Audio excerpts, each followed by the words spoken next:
Welcome to Marathon Swim Stories, where we explore the human side of the superhuman feats of endurance swimmers and those who support them.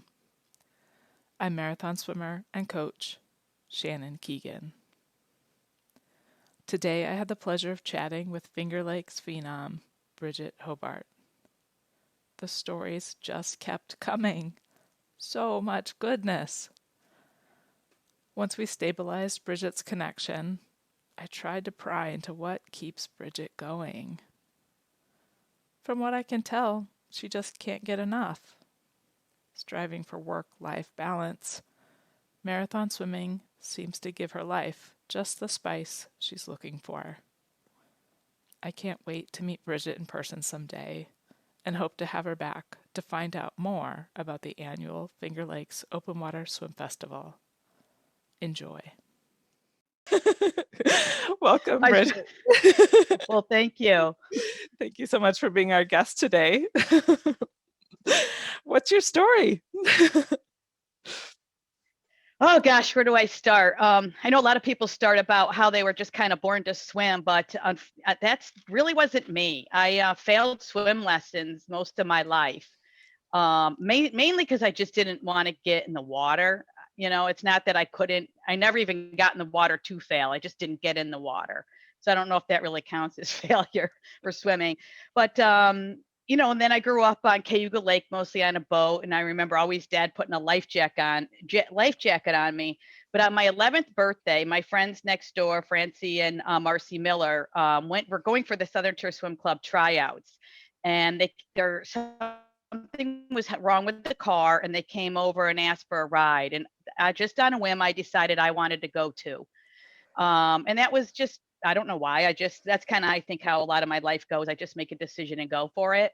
And so I did. I couldn't really swim across the pool that day. I can still remember the little tiny two-piece bathing suit I had on with like a little skirt. And I was a scrawny little kid, and I couldn't even swim across the pool. But Bill saw something in me and did accept me. And fast forward, I learned to swim. And then I caught on pretty quickly. Found early on I was blessed with endurance, but I never had that competitive. I am competitive. I think my husband would be the first to tell you that. He like playing Monopoly, Scrabble with me, generally not too much fun. But for some reason, actual meets and stuff, and generally did better there. But I did enjoy many years of high school swimming. High school swimming was probably different than what a lot of people experience. Because for me, we didn't have a women's swim team, so I actually swam on the men's team until like 10th grade. And then we were lucky that a coach, Jim Grace, reached out and helped us start our first swim team. We were terrible. There was only a few of us, but it was just great to have a team. And then I went on and I swam at Nazareth College in Rochester. And I had great 4 years there. And then after that, I graduated and went on to go into accounting, went on to graduate school, became a CPA, specialized in taxation. And the next thing you know, life took over. And somehow 25 years passed. And I enjoyed a lot of long work hours. And it was actually my step grandmother who had such a critical role in my life in many areas.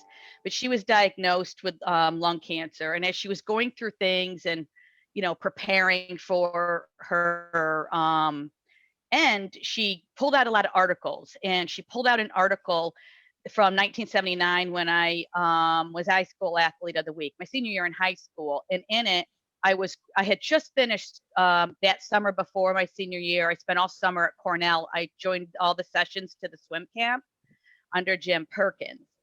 And he, at the end of it, every Labor Day, his annual thing for the men's swim team was to swim across Cayuga Lake to his cottage. It was only a 1 mile swim. And that was my first open water swim. And I just loved it. Mm-hmm. And after that, one of the guys said, "You're a real natural at this, and you should swim the English Channel one day." And I'm pretty confident he was joking, but that just planted a seed. So I was quoted in that article as saying, when I started on my 11th birthday. So when I was 50 years in swimming, at 61, I was going to swim the English Channel. So she pulled that out, was in my mid 40s, and reminded me that I better get going with that.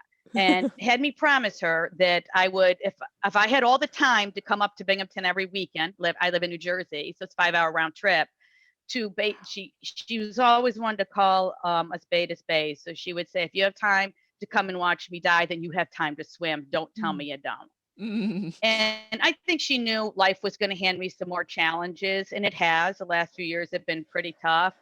So I did commit to her, and that's when I started. I joined Master Swimming. I did a 1 mile point-to-point ocean swim in New Jersey, which really was a disaster. I mean, really. I mean, you follow the shoreline, and they had to come out and get me. And in my defense, I only breathed on the right, and the shore was on the left. So in my defense, I didn't exactly see it moving away from me, but I had my eyes closed. I mean, lake swimming is dark. Ocean swimming is sea stuff. I'm trying not to swear for an hour. So that I said, oh, I better really get over my fear of the ocean. I've never been a beach person, never been an ocean person, never wanted to sit on the beach. So that was a big change for me. Then I signed up I went from the 1 mile point to point to the Bermuda 10K. I thought, well, if I'm going to go, I could swim many distances, but if you're going to go, you might as well swim the whole thing. So my first big swim was actually the Bermuda 10K. And, I was learning a lot then. I was kind of close. Oh, gosh. So that would have been 2008. Okay. 2008.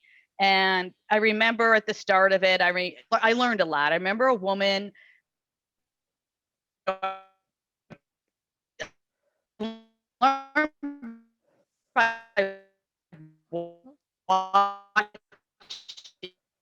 lot of people observing. You learn so much by observing. So I remember a woman. You're breaking up a bit, Bridgette. Around, I lost my goggles, and I'm like, oh, that's why she did that. So that's how I learned a lot of this. But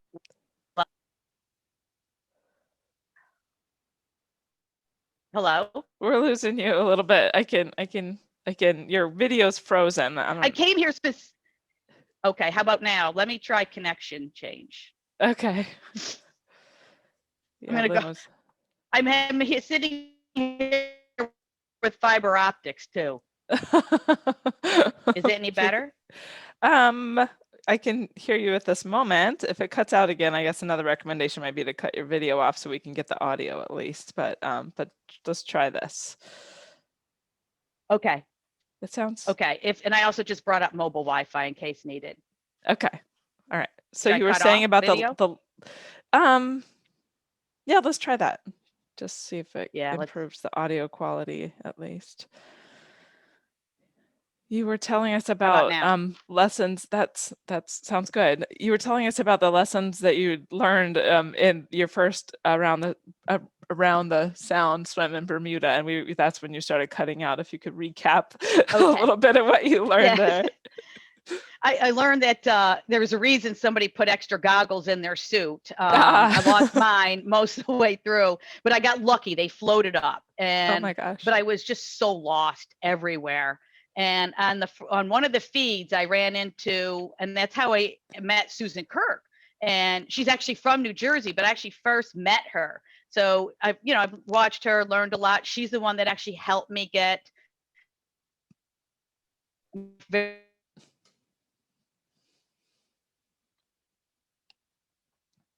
I'm breaking up again, Bridgette.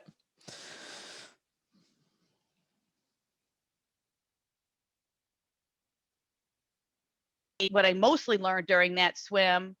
Am I losing you guys again? We missed that last little bit. Yeah, you came in right. Hang on. I'm going on mobile Wi-Fi. Okay. I can't believe this is fiber optics is not as good as mobile Wi-Fi. This is like really sad. Sad day.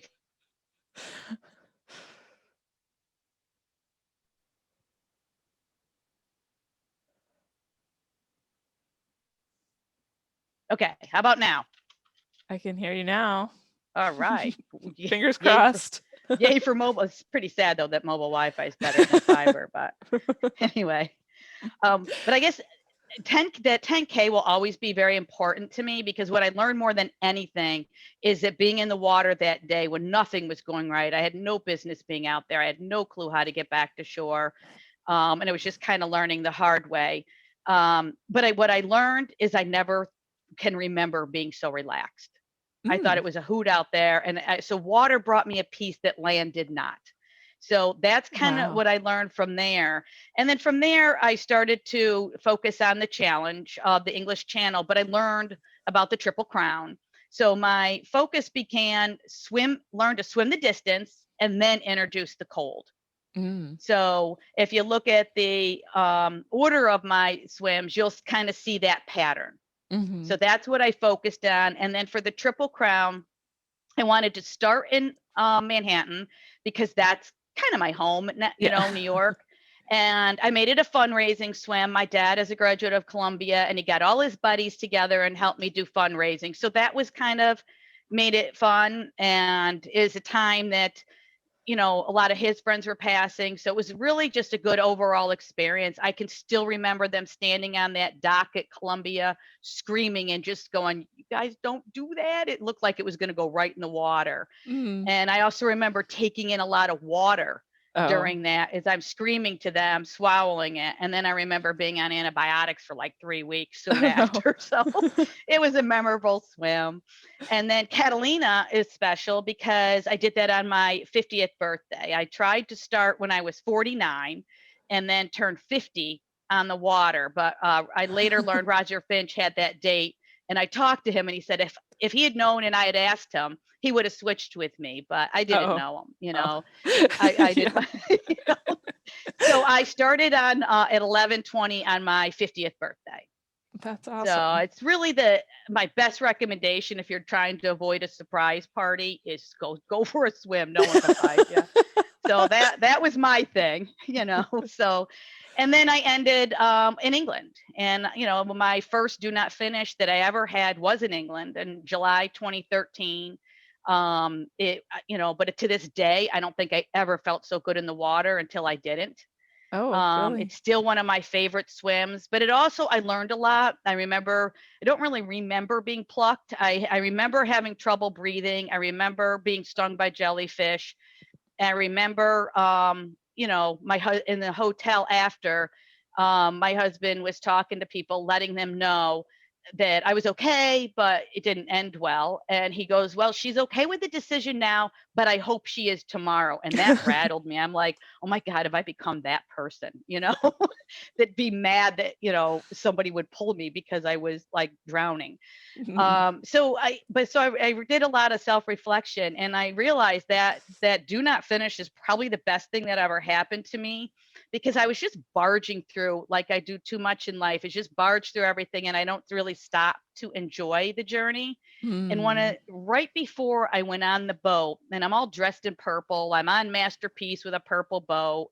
So they show up with a purple boat, and I'm of course in matching, and I'm like, "Oh my gosh, I matched the boat." And this woman is looking at me, probably thinking, "What is she know what she signed up for?" And she said, "Why don't you just enjoy the journey?" So my guess is she really meant I'm probably not going to make it to France, because I probably appeared that I didn't know what I was doing. But those words meant so much to me in the long run, because I really probably wasn't doing that. I was just goal focused, out to do it, and not really enjoying that process of getting there.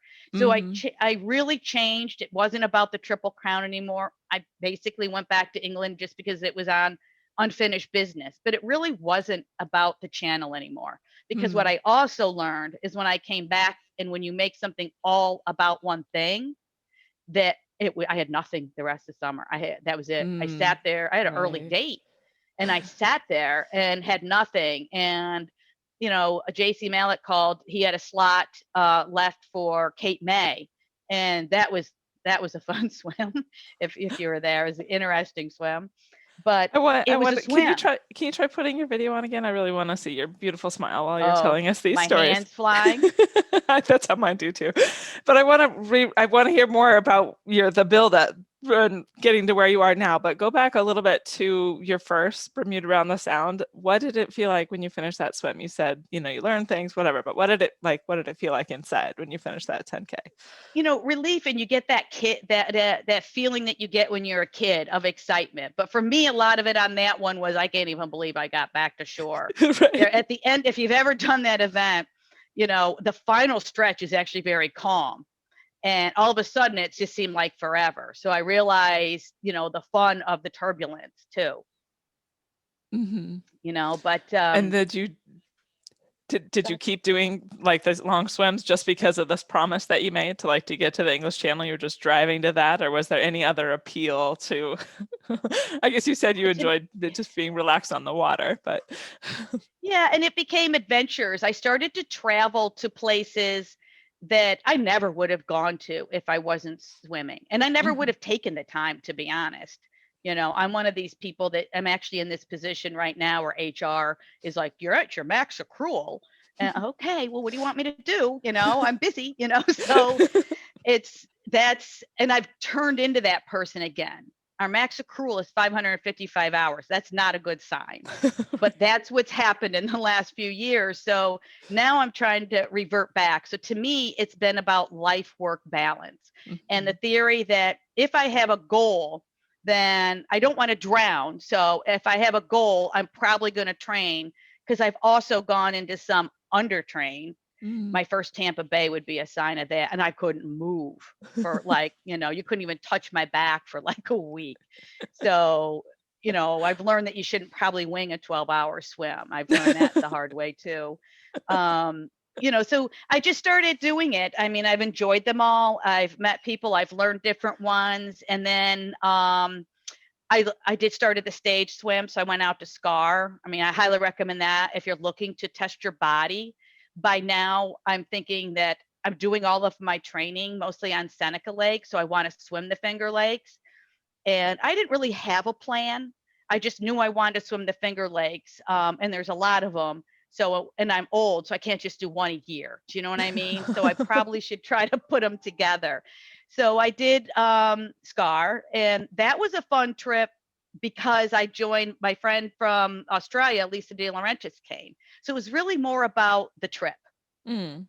I think of that trip and I think about us at that deserted Flintstones park near the Grand Canyon. I mean, Mm. we seriously paid money to go into that and took pictures for like 2 hours, and did that instead of we did that instead of going to Sedona. So that should probably tell you a lot about us. But it was fun. So to me, it was really about the people, the adventures, and a Mm. way to train. Mm. And then I wrapped up, I went back to the channel, I wrapped that up. And then after that, I said I wanted to do the Finger Lakes. But I didn't really have a plan. I signed up I did Rottnest that year because I really wanted to go see Lisa. And she convinced me it was a good idea. They have this event called the 20-20-20, 20K swim, 20K bike, 20K run. And Mm. somehow I thought it was a good idea to agree to enter that. But that was the most disastrous swim for me. I got stung by jellies. My boob is still uneven on one side from that attack. It's just like, that's a natural enhancer. I'm telling you, ladies, it just doesn't go away. So that was just a bad swim for me. I got stung by jellies. I was going through like a bottle of Benadryl by the time I got there just to keep breathing. My husband ended up out of this skinny little boat they gave him. And it was just nothing went right. And the only thing that kept me going was I just was so not taking an 18-hour flight back to deal with this again.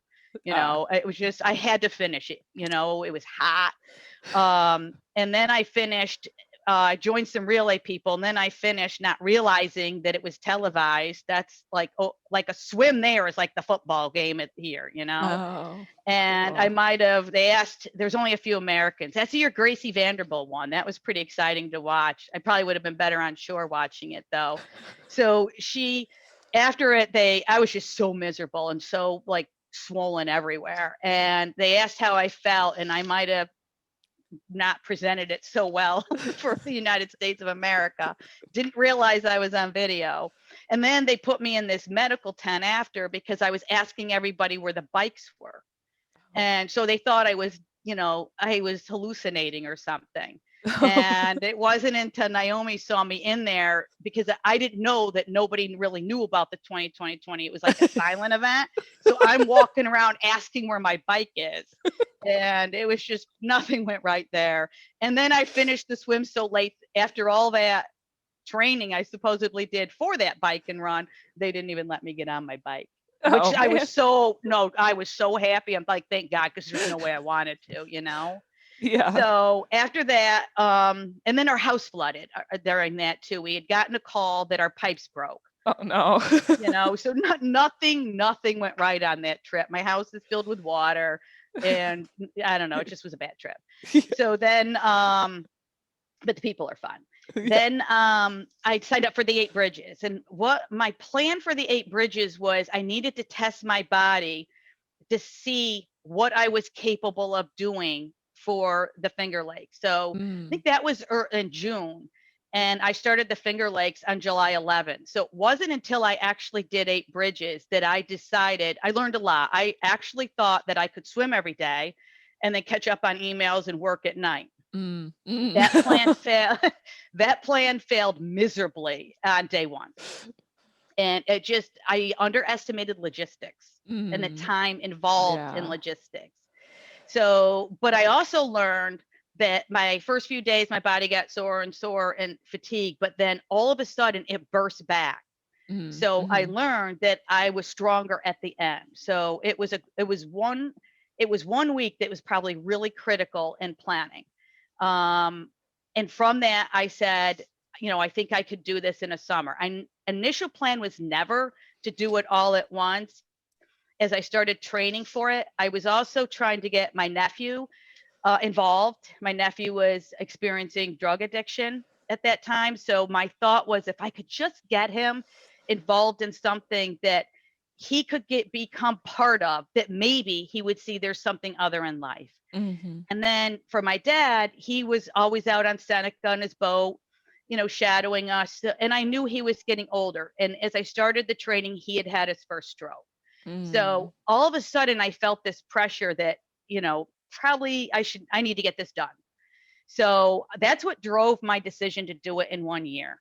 Mm. And then it was just at a party on July 4th here at the on Seneca Lake in the canal. I was talking to some of my parents' friends that lived on Canandaigua, and I said, "Hey, I'm going to start these Finger Lakes. I'm going to start in Canandaigua because I'm doing it for fun awareness for Nazareth College Rehab Center, and that's a lake close to them." And all of a sudden, he goes, "Let us handle it all." He got all his fishing buddies together. Oh So wow. I set out just to do these swims as a challenge and a goal, and trying to keep things balanced in life. But it really turned out to be just a bunch of community coming together, meeting new people.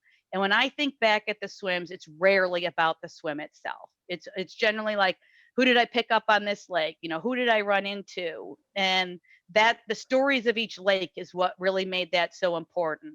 And then a lot of my college buddies joined in, and Seneca was a challenge. It was a challenge with a lot of unforecasted weather. You can always count on Seneca for that. And you know, I could just hear my college buddies laughing on the boat, and Oh that just made it, yeah, I mean, it, you know, it just, I knew everything was okay. yeah. Yeah. And we still talk about some of the probably not such great decisions that we made on that swim. But and you know, so to me, that's what it's really been about. It's the adventure, the sense of community, and then the goal to really keep life balance intact. Yeah. Yeah. That's fantastic. I want to come back to some of that, but you had mentioned really early on that you'd found that you have a knack for, or that you know, this like your this endurance. How did you discover early on that you had an endurance? Well, probably if you ask anybody that had the pleasure of raising me and being around me, I was one of those people that never napped Mm-hmm. and just really hyper. I'm probably Uh-huh. talking too fast right now. I'm I just came back from a trip, business trip, and they're like, slow down. Um, but I just always had a lot of energy. I've Mm. never, you know, and I've never slept long. You know, sleeping is hard for me. You know, trying to shut my mind off, try to Mm. get sleep. So I just think that's how my body is. Mhm. Okay. Yeah. No, I get that to some degree. Um, I was wondering too about, so your first English Channel when you got pulled, was it because of the jellyfish stings? It sounds like you've got Yeah. a really anaphylactic reaction to jellyfish stings. Yeah, and in my mind, how I remember it is I remember my part of my arms like not doing what they were supposed to do. And I remember feeling tight here, but in my mind I was swimming through it. Mm. And Bob, my husband, was also my watches over me, and he's also the one that's paddled for me during all this. Is he saw that I wasn't rolling to breathe anymore, and I only breathe on my right. Oh. And so he's the one that called the swim. And at first they're like, no, she's doing great. Let her go. And he's like, no, this is not her stroke. She's not rolling to breathe. And I did hear my name, and I do remember being called. But not, to me, it was kind of a calm, pleasant experience. Mm. So my guess is the cold quickly hit. The water was in the mid 50s. It was a cold channel year. Wow. And, at 6 hours, we were just saying, this is awesome. I had just had a warm feed and I felt great. But to this day, I just can tell you, I've never felt so good swimming until I didn't. Yeah. I still Wow. had that, like, I can't believe I'm here in the English Channel. I didn't feel that on the successful one. It was kind of Hmm. like, okay, everyone, am I going to make it? Is something going to attack me? Mm. And I never even saw jellies on the second one till the end. And then I was like, well, I have about 10 minutes to get to shore. So, but for me, ocean swimming, I take histamine, so it's not. I don't have to do that in a lake. Right, right. Yeah. Yeah. So, But and I've always been a lake girl. I mean, it's to me going on vacation to a beach and trying to sit and read is pure torture. It's nothing. I just don't enjoy it. Ask anybody that's tried it with me. It's not a good experience. So I'm a lake girl. So I'm focusing on lakes. yeah, it's good to know. It's good to know what's your thing for sure. Yeah, yeah. Don't invite me on a beach trip. It's a no this year. When you did finish the English Channel and like you resolved the promise that you'd made to your step grandmother, was that fulfilling at all, or you just wanted more adventure, more fun? Yeah, it was funny because I had a bad like after drop after where I came home and people were celebrating. It took my mind 2 weeks to catch up. I was just like, whatever. Bob's like, come on, let's go to the end of the street. There's a big sign up, and I'm like, can we drive? He's like, okay. I live 3 houses from the end of the street, and I made him drive. And it was just kind of blah, you know what I Oh. mean? It took me like 2 weeks, almost 14 days just to get my mind caught up where I'm like, then I felt excitement. Mm. So to me, I had a really bad after drop, and I was so afraid to ever experience that again. And no matter Oh. what I did for 2 weeks, I just couldn't wait to go to bed, hoping I could get up again and feel better. I felt nothing for 2 weeks. So it's just something I would not wish upon my worst enemy to feel. So at the end of the Finger Lakes, my biggest fear was, oh God, is it going to happen again? And it didn't. It Good. didn't. And I think a lot of it is because it became something other than just a swim. To me, it was look at all the people. I mean, that's where I met Betty and Russ. I had two people that joined us on Cayuga Lake that I know when I've still told this story before, swimmers are like, what is wrong with you? But to me, I took a chance. I get that, but it was the best thing I ever did. And we're all still friends today. Take us there. Take us to the Finger Lakes. How did it go down? Well, we started on Canandaigua, and so each lake was really special because it involved different people. So, Cayuga, or I mean, what do you call it there? Canandaigua was fun, and it had, my parents' friends on it. And I later found out that Don, was during the time he then followed me. He'd magically appear it was like he made me feel like I was 5 in that, and the parents in the stands yelling, because you always could see him at the end of every one. Do you know what I mean? And then he would disappear. And I'm like, why did he leave? And I later found out that he was just diagnosed with cancer and he was going through treatment. So this was his big thing too. Oh my So gosh. it was things connecting at the end. Do you know what Mm-hmm. I mean? Mm-hmm. And so it became important to him, and it was like important for me to see him at the end of all of them. Mm-hmm. And he made them all. And then other than that, I think it was before Cayuga Lake that I met. I got a phone call from Nazareth College, and they said, "Hey, there's this guy called Russ Prin. He's calling a lot, and he wants to know if there's anything he can do to help you. He lives on Canandaigua Lake, and he's a swimmer, and he himself had done stage swims at the different lakes." So I called him. I by now have Googled him, and I'm like, I think we're the same pace. So I never met him before, and I called him, and I said, who I was. He's just really shy, and then he found himself on a boat with like 6 women, the poor guy. And he's really super shy. And I said, "Hey, I heard that you want to you want to help us out on it." He goes, I don't have a boat, but I can tow your boat. I can do this. I can do that. I said, "You know what? Can you support swim?" Mm. And he goes, total silence. And I'm like, I think we're the same pace. By now, I've never had a support swimmer. Uh, So now I'm asking a complete stranger to join me on my first long night swim to be my support swimmer. And we never even trained together. But I just wanted to involve him because he made a huge effort to go through channels to find the right people. So I just believe that if you have somebody that really has the same goal as you and wants you to be successful, then you should include them. Yeah.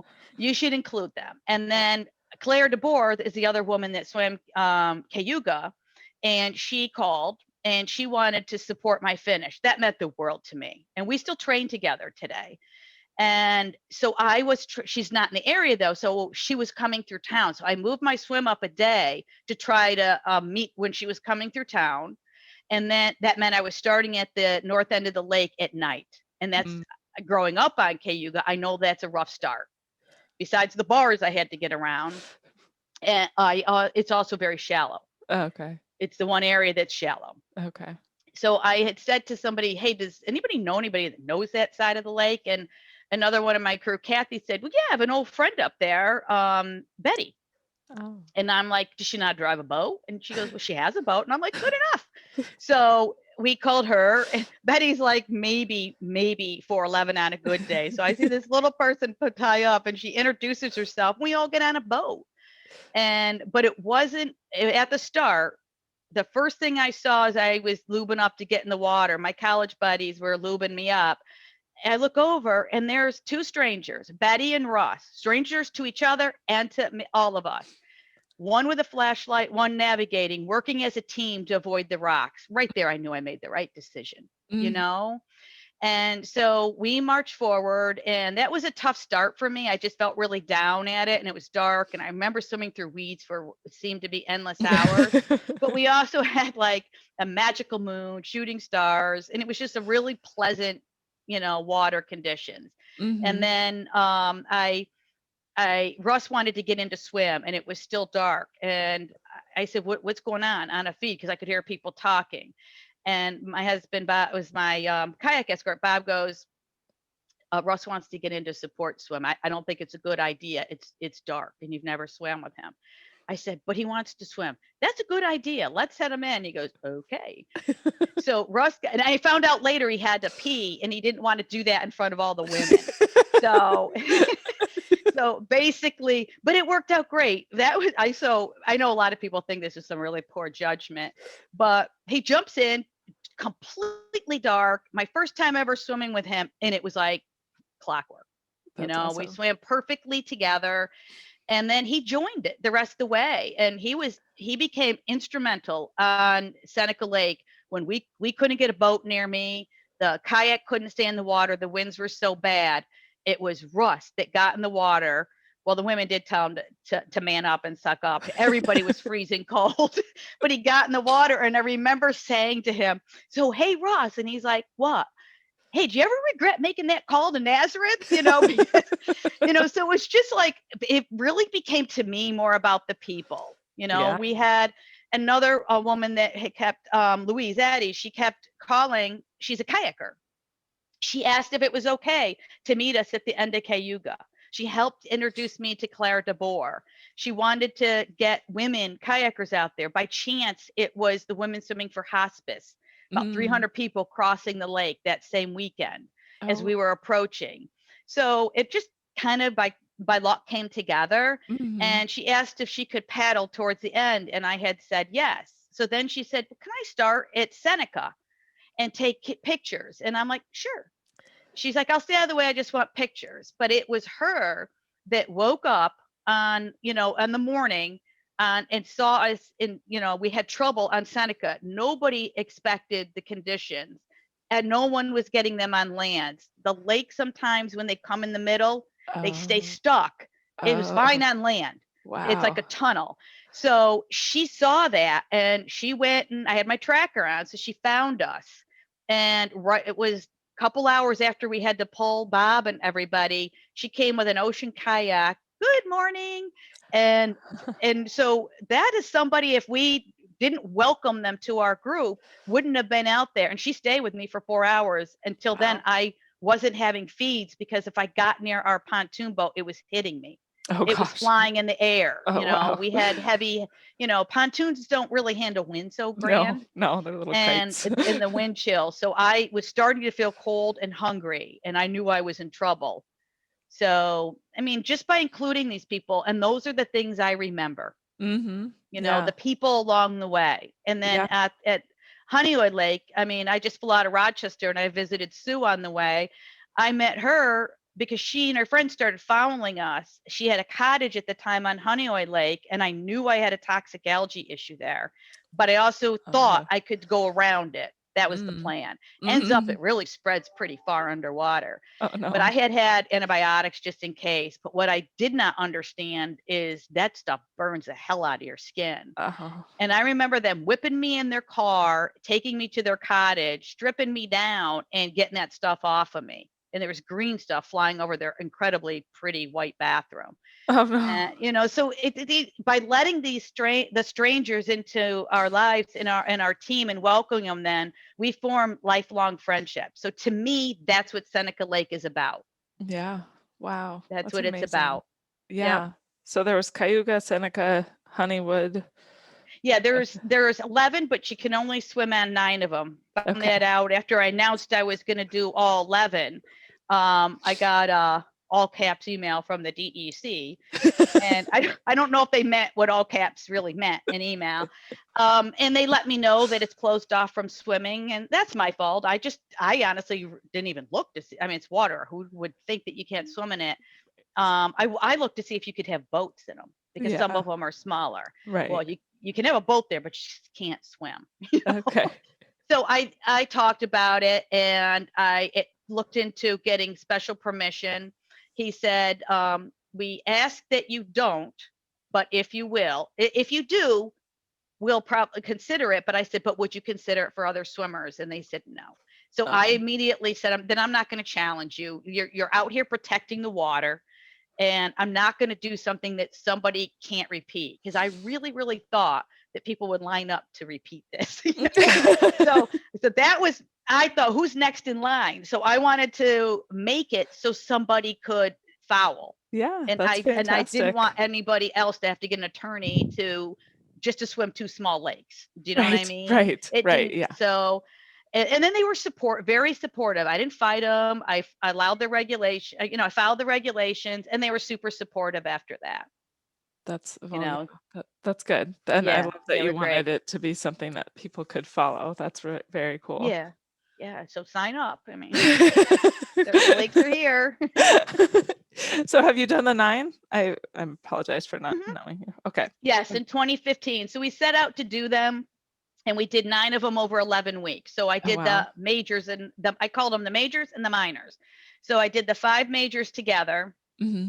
and completed those by the end of August. And then I took 2 weekends in September and did like the Rochester area ones back to back, then the Syracuse area ones back to back.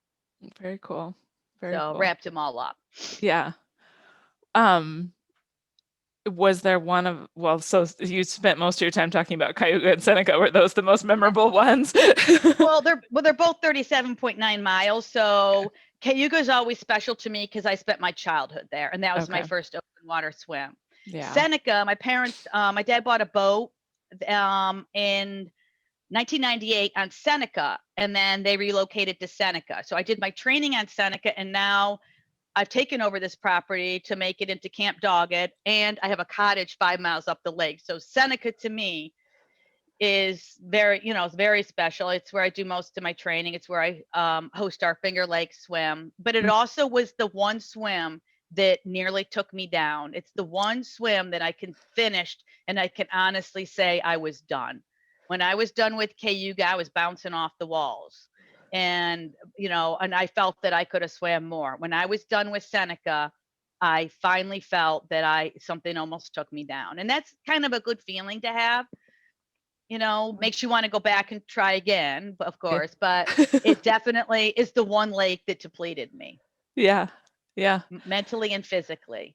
Right.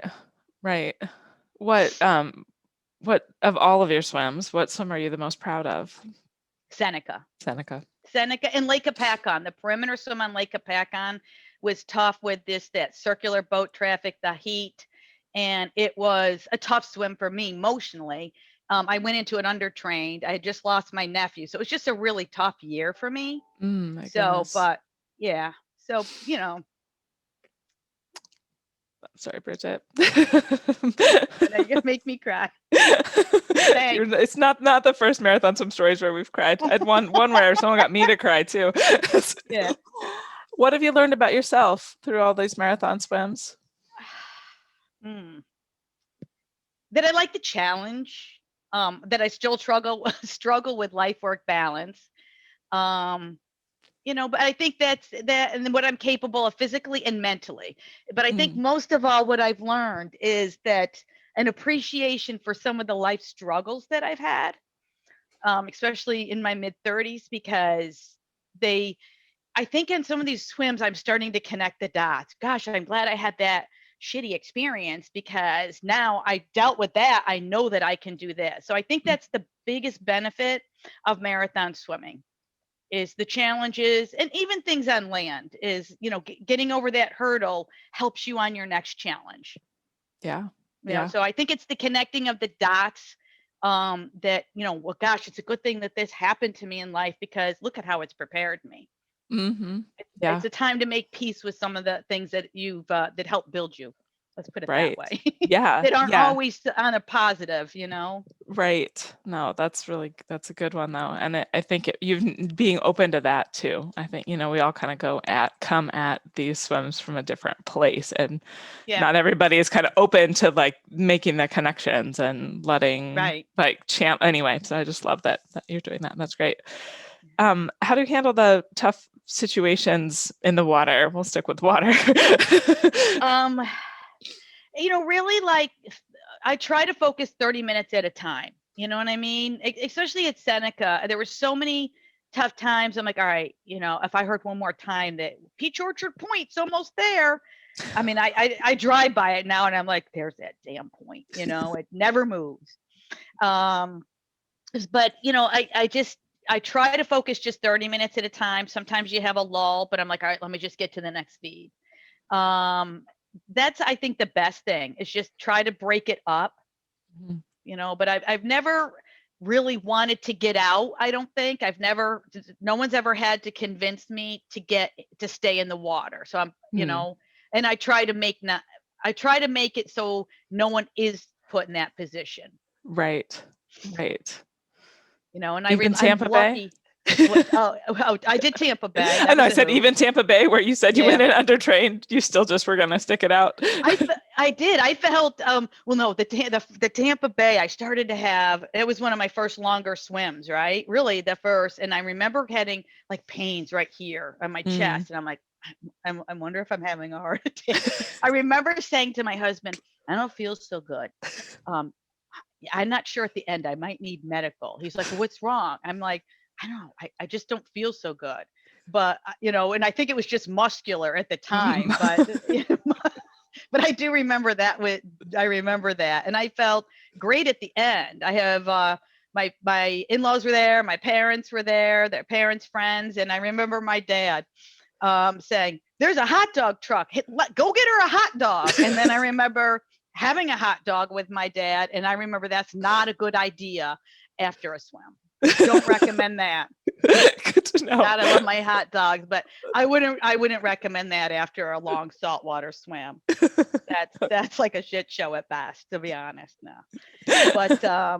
But I did Tampa Bay again though, and I pulled out at the bridge, and I wouldn't have done that if I hadn't already had a do not finish in England. I finally said, it was just a bad year. A lot of people were pulling the conditions, and I was starting to feel some pain, and I said, not worth it. So and that's probably something I'm most proud of, as silly as that may sound. Not But that silly. was, I do stupid things. So I was kind of proud that I had the courage to pull out before I hurt myself. And Yeah. nobody looked like my husband had pulled a muscle in jiu-jitsu. So I had, for the first time, another kayaker. And it was somebody in high school that had never kayaked before. And he was struggling to keep up with the wind. Oh my goodness. And he was freezing. And then his father got in, and that was even a worse show. And I just found myself waiting for them a lot. And so it wasn't fun anymore. And I was starting to feel pain. So I pulled on that one. That's good. I love that you're No. proud of something that but like you said, having the courage to, Yeah, but do when it. you knew you kind of hit the limits or the signs were all around you, that it was time, right? Yeah. Because I'm generally stubborn, and stubbornness generally gets you in trouble. Right. Yeah. Yep. What motivates you to keep going? Right, I had Tahoe on my list. It was deferred last year, and then I had to make a decision, and I decided to defer it to 2022. Because I didn't really want to take a date. I didn't know what I was doing, and I'm in the process right now of building out Camp Dogged. So what I've learned during COVID is what I need for work-life balance is just anything physical. I've had as much fun doing this construction, learning power tools, and seeing the finished product and doing it brings together physical and creative, and I've enjoyed that. So to me, it's like a goal like swimming. To me, it's about work-life balance. So Tahoe's waiting to 2022, and I'm 60 in 2022. So that's kind of, I'm going to go with exciting. Yeah. But I'm not so sure that it is.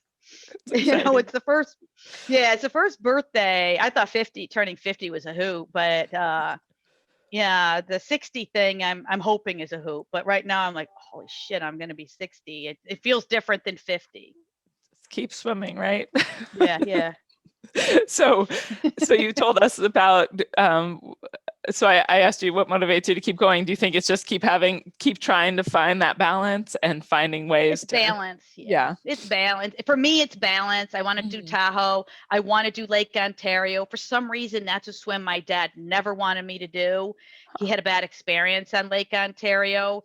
So I never wanted I really stressed him out with the whole little English channel, where'd she go for a few hours bit. So I didn't really realize how much I stressed him out until he passed, and people were, sending condolences, and they're like, oh, remember that time I talked to your father? I'm like, you talked to when?